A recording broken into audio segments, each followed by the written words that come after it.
Sampler. Hello everyone, Sam here. Welcome to the first video on my new channel where I will be building Gunpla and other cool stuff. And first up, we are building this set of SD kits from 0083 Stardust Memory, which is one of my favorite Gundam shows, and in no small part just because of how awesome the mech design is throughout that series. Very fond memories of staying up late on Saturday nights watching that show on the original anime lineup on Adult Swim. And yeah, kind of just fell in love with it, and it was, as far as I remember, it was the first show that introduced me to Universal Century Gundam. At that time, I was only familiar with Gundam Wing, which I was also a big fan of.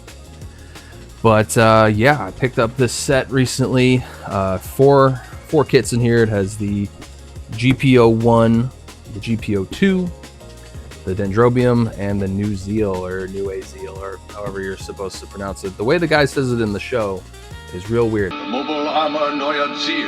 Regardless, this is a cool set of SD kits here, and yeah, we're going to take a closer look at them. And just as a preface to this and my videos going forward, I am by no means a professional modeler or anything like that. I am definitely casual with this kind of stuff, but I really like building them. I like making videos, so I figured why not combine my two interests there and get this channel going. I'm definitely still learning things like the painting aspect. You know, I've been doing a bit of panel lining on stuff, and you know, trying to improve at those. So, you know, go into this knowing that I am not a professional. I'm not trying to like give a tutorial on things, and if there's any things that you think I could improve on, please leave a comment. If you have any suggestions on how I can make kits look better, or techniques I can implement, or if you have any suggestions on these kind of videos and things I can improve there as well. So without further ado, let's get into it.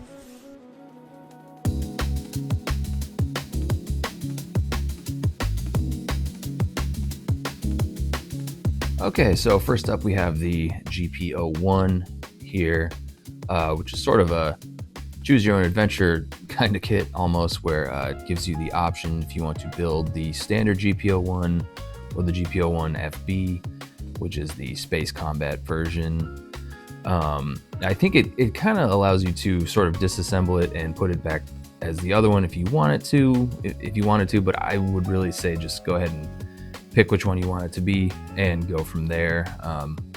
Seems a bit impractical to dismantle it just to put it back together for the variant, and the instruction manual sort of like branches off in the beginning there to depending on which one you want it to be, if you want to go with the FB version or the standard GPO1. Now, all of the kits in this set have been released in the past. Like they've all had their own individual release. They're all a bit on the older side. This one is definitely the oldest of them.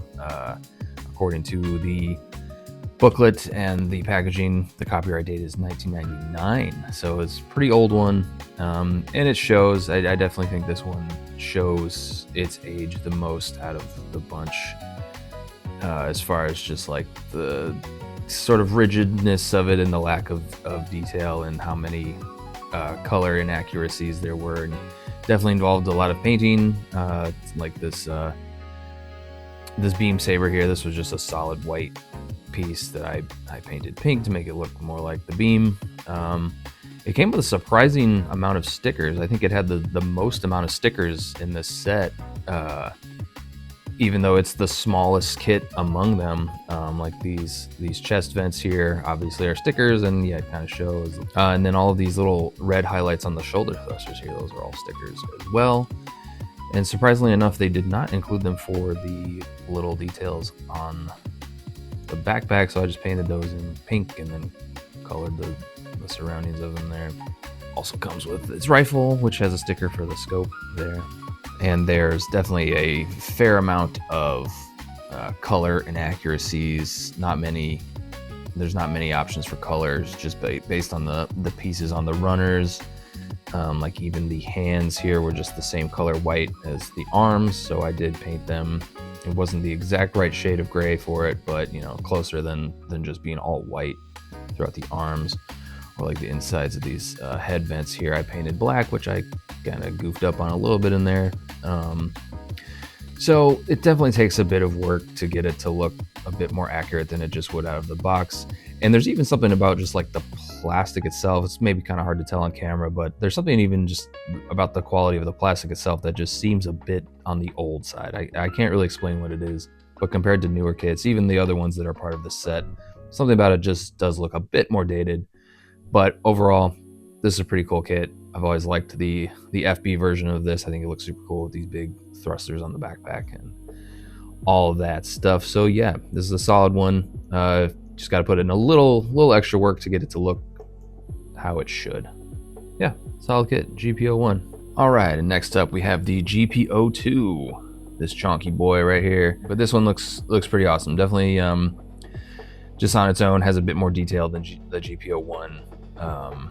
Still took a bit of work. I mean, yeah, obviously there's a bit of panel lining going on there. I didn't really have to paint much on here. The only thing is I also painted the hands, but because they were the same color as the plastic, like on the GP01. But with the shade of gray, you can hardly even tell anyway, so it's whatever. I put some pink in the thrusters there. Decent amount of stickers on this one as well, like these little yellow parts on the head here are stickers. You got a big red one on the shield there. Unfortunately, it didn't come with yellow stickers for these shield vents. Like you see it has on the booklet as what it would be for color accuracy. And I didn't have yellow paint, so I just left it as it is, just panel lined it a bit and called good. We got stickers on the thrusters here. And the thrusters actually have this cool movable gimmick, which is actually pretty neat for just a little SD kit. You can, if you want to fold them down like that. Unfortunately, this bazooka kind of limits the upward motion of that shoulder. The bazooka is also sort of like a awkwardly implemented thing. You have to attach it to this little piece on the shoulder there. So from behind it looks kind of weird, but when you're just looking at it from the front or from a profile, it looks pretty rad. So yeah, overall this is a cool kit. Definitely a lot more detail on its own than GP01. It was sort of a more complicated build than the GP01 in no small part because of these this shoulder gimmick here was a little confusing, and since these are older kits, these instruction manuals are pretty much entirely in Japanese, so there was a fair amount of guesswork involved with putting this one together, but I'm glad I stuck with it because it is a pretty cool looking kit. Yeah, Solomon, I have returned. And next we have this big fella. It's the GP03 Dendrobium, the sort of Gundam mobile armor hybrid from the closer to the end of the series in 0083. This thing is pretty awesome. It's definitely the largest of the set when it's all together, which did equate to it being the most amount of detailing work as far as all of this panel lining and painting. Like this was kind of all just one solid white color that I went in there with some black paint. And it's sort of a 2-in-1 kind of thing where you build the GP03 on its own first, and then you build the Dendrobium unit to house it. And I do apologize that I'm a schmuck and I forgot to get any footage or pictures of the GP03 on its own. And admittedly, it is kind of awkward to get it into the Dendrobium housing, and I just didn't really feel like taking it out and putting it back in just because it's a bit of a pain in the ass. But we'll just have to admire it all together in its glory. But this is a pretty awesome kit. The GP03 does look really cool on its own if you do feel like posing it or displaying it just on it, on its own without the Dendrobium. But you gotta have it all together, right? This just looks so cool. And unfortunately, some of that black paint is chipping off back here already. I guess I'm gonna have to take another pass at that. These flaps here open up, which is a neat gimmick, except for they're kind of just like, they don't really lock into place well. So like if it tips forward at all, it kind of just, oh, and there it goes. They kind of just flap open a little bit, but they look pretty cool. It does come with this big beam saber that can stick into this here. What am I pointing at here? It's kind of hard to do this while looking through the camera. Regardless, and again, this is the thing where the hands are the same color as the arms. I just left them white this time. I thought it just looked kind of cool anyways. Comes with the rifle. It also comes with the bazooka, which is kind of weird because of how tight the space is between like the arm and these big containers here on the shoulder. And if you want it to hold the bazooka, he has to kind of hold it like at a completely like perpendicular angle, which just looks kind of weird. So I just stuck with the rifle, and having the big beam saber sticking out of his claw is pretty rad too. So yeah, that is the Dendrobium. All right, and last but certainly not least is the New Zeal, however you pronounce it. But this thing is awesome. It's probably my favorite of the set. Just really solid build. Everything on it is nice and sturdy. Nothing feels like it's gonna pop right off. It definitely also took a lot of detailing work. As you can see, there's a lot of panel lining going on there, and I also painted some of these thrusters here, which aren't completely color accurate, but they were just the same color as this, which according to like how they look on the booklet isn't quite right. So I did paint them with a lighter gray, but I actually think it looks kind of cool. It adds like one extra little pop of color to it, one extra little color contrast.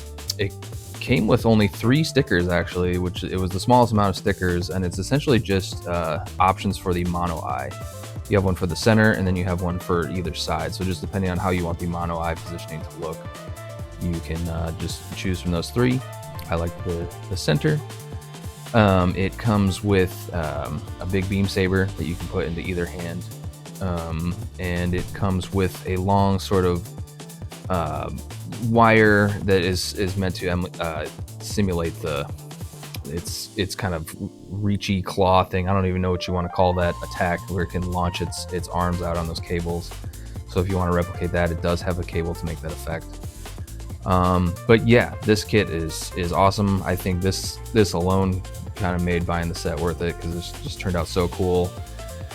Even if it did take a bit of work to kind of really bring out the detail of it. And it's nice that because of how it's set up, and I mean this was the case with all of them, but it stands on its own quite well, just because of how the body of it and then those 2 fins on the back kind of just hold it in place. So this thing's awesome. Happy to have it in the collection. Excited to display it somewhere. All right, so I would say overall these kits are pretty awesome. It's a really cool set, especially if you're a big 0083 fan like myself. Don't let their little size fool you, though. They do take quite a bit of work to get the level of detail up to where they should be, as far as what you would think they would look like from the show, and to kind of correct some of those color inaccuracies that they come with just because of the lack of parts, for them being as small as they are and as old as they are.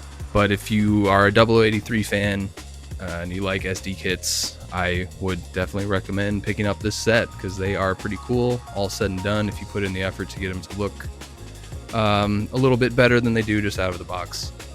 And like I said before, I think the New Zeal makes this buying this set worth it alone. It's so cool, especially once you kind of bring out the detail in it.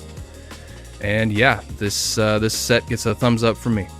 All right, so that wraps up this video. I hope you guys liked it. I hope you thought the kits looked cool, and most of all, I hope this inspires you to go build some Gunpla of your own. Please like and subscribe and all that stuff that YouTubers say. Would really like to keep this channel going, and be on the lookout for more videos in the future. And until then, keep building. Peace.